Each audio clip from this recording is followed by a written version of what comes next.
सकरण लॻ ॻोठ माणी जलवाणी वारे वाक़े में चईं ॻोठाणनि जी शहादत वारे वाक़े बाद सरकार जे फरियाद ते ॻोठाणनि मथां केस दाख़िल कयो वियो।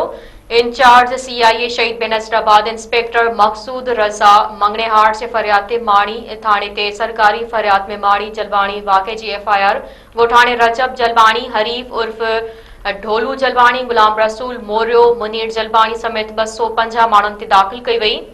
एफआईआर में ॼाणायल मतन मूजिब त अल्फा 1 जी दरख़्वास्त ते एसएसपी शहीद बेनज़ीराबाद जी इजाज़त सां अल्फा 1 ऐं अल्फा 2 जे स्टाफ ऐं 3 अदद रेंजर्स जे मोबाइलनि में स्टाफ समेत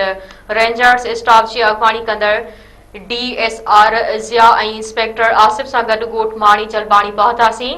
एफआईआर में ॼाणायो वियो आहे त इतला हो त ॻोठ माणी जलवाणी जो रहवासी लियाकत जलवाणी धमाकेदार मादो पाण वटि रखी वेठो आहे ऐं पाबंदी मढ़ियल तंज़ीम जा माण्हू पाण वटि राहे वेठो आहे जेके कंहिं दहशतगर्दी जो मंसूबो जोड़े रहिया आहिनि। एफआईआर में ॼाणायो वियो आहे त सरकारी गाॾियुनि में पुलिस रेंजर्स ॻोठ माणी जलवाणी पहुची लियाकत जलवाणी जे घर ते तलाशी वठणु शुरू कई त 200 खां 250 माण्हुनि जिन जी अॻवानी रजब जलवाणी हरीफ जलवाणी कर रहिया हुआ जिन जे हथनि में क्लाशनकोफ लोहा सरिया ऐं लठियूं हयूं उन्हनि खे असांखे घेरे वरितो। केस में इहो बि ॼाणायो वियो आहे त असां पंहिंजे सिपाहियुनि जी मदद करण लाइ लाठी चार्ज करे ॿाहिरि निकितासूं त छित ते बीठल गुलाम रसूल मोरियो ऐं मुनीर जलवाणी क्लाशनकोफ जूं गोलियूं हलायूं